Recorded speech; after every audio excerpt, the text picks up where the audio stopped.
ఇప్పుడు శర్వానంద్ మాట్లాడతారు, శర్వ రాజా మాట్లాడతారు. రన్ రాజా, ఎక్స్ప్రెస్ రాజా, రాజాది రాజా, ద శర్వ రాజా.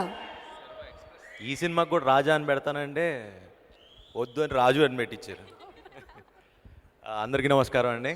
ముందుగా ఇక్కడ వచ్చిన ఫ్యామిలీ మెంబర్స్ అందరికీ, మీడియా మిత్రులకి, అలానే టీవీలో చూస్తున్న అందరికీ చాలా చాలా థ్యాంక్స్ అండి. చాలా మాట్లాడదాం అనుకున్నా కానీ అసలు ఏం మాట్లాడాలి, అందరూ మాట్లాడేశారు. చూసారుగా ఇంత పెద్ద ఫ్యామిలీ వెనకాల ఇంతమంది ఆర్టిస్టులు. ఐ థింక్ ఎప్పుడు అంటే ఇంతమంది ఆర్టిస్టులతో చేయటం కూడా చాలా కష్టం. సో కథతో స్టార్ట్ అయితే ఫస్ట్ ఈ మధ్యకాలంలో నేను వినగానే అంటే చాలా జెన్యూన్గా ఫీల్ అయ్యి, అరే మంచి సినిమా, ఈ సినిమా నేను మిస్ అవ్వకూడదు, ఖచ్చితంగా చేయాలని అనిపించి చేసిన సినిమా. ఏదో నేను హీరో నాకెంత ఉంది ఇవన్నీ పక్కన పెడితే యాజ్ అ ఫిల్మ్ అన్ని ఫ్యామిలీస్, అంటే అప్పుడు లాస్ట్ టైం సతీష్ గారు చెప్పారు, తల్లి తండ్రి ఉన్న వాట్ ఈస్ దట్, తల్లిదండ్రులు ఉన్న కొడుకున్న తల్లిదండ్రులకి, తల్లిదండ్రులు ఉన్న కొడుకుకి, ఏదో అది గుర్తురాట్లా, బట్ ఒక డైలాగ్ ఏదో చెప్పారు.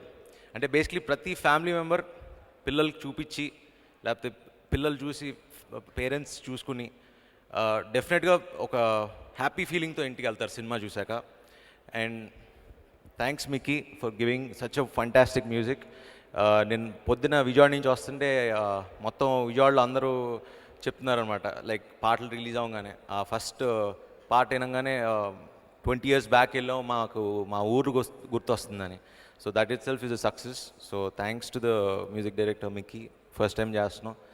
అండ్ అలానే మొత్తం artist Naresh garu, Jayasudha garu, Prakash garu, it was a fantastic experience. ఇంతమంది ఆర్టిస్టులు అండ్ వాళ్ళని అలా చూస్తూ పర్ఫామ్ చేస్తుంటే, లైక్ జయసుద్ గారు, ప్రకాష్ గారు అలా పర్ఫామ్ చేస్తుంటే మేము అందరూ ఇలా కూర్చొని చూస్తూ ఉండేవాడు మానిటర్లో. అదొక బ్యూటీ అనమాట, భలే ఉండేది. So I enjoyed, really enjoyed. And Sameer గారు కొంచెం ఇబ్బంది పెట్టినా క్షమించండి, బట్ ఫెంటాస్టిక్ విజువల్స్. నిజంగా ఈరోజు ఈ సినిమా 49 daysలో కంప్లీట్ చేసామంటే ఐ థింక్ సమీర్ గారికి ఆ క్రెడిట్ ఇవ్వాలి ఖచ్చితంగా, 200%. And last but not the least Rajanna.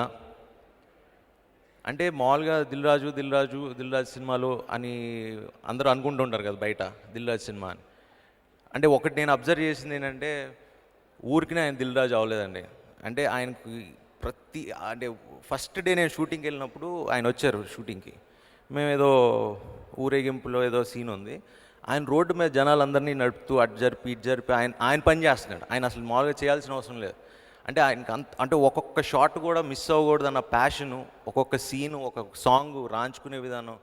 I think ఆ ప్యాషన్కి అందరూ ఇలా పొద్దున్నే 7 o'clock కాల్ షీట్ పెట్టినా 7కి ఉన్నామంటే ఆయన ప్యాషన్ చూసి ఆయన మీద రెస్పెక్ట్తో, అండ్ నాకు లిటరలీ ఆయన మీద ఇంకా రెస్పెక్ట్ చాలా చాలా పెరిగింది. నిజంగా ఇలాంటి బ్యానర్లో చేయటం కూడా ప్రతి ఆర్టిస్ట్కి ఒకటి ఉండదు, అరే దిల్ రాజు సినిమాలో ఒకటి చేయాలని. బట్ ఇలాంటి సినిమా నాకు వచ్చి ఎప్పుడో చేయాలి, బట్ అనుకుంటాం కదా అసలు ఏం ప్లాన్ లేదు. ఆయన అలా కథ పంపించారు, నచ్చింది, చేశాను. అండ్ ఇంత మంచి కథ చేశాను ఆయన బ్యానర్లో, అండ్ లైఫ్ లాంగ్ గుర్తుపెట్టుకుంటా. So thank you Rajanna, and thanks to the entire team.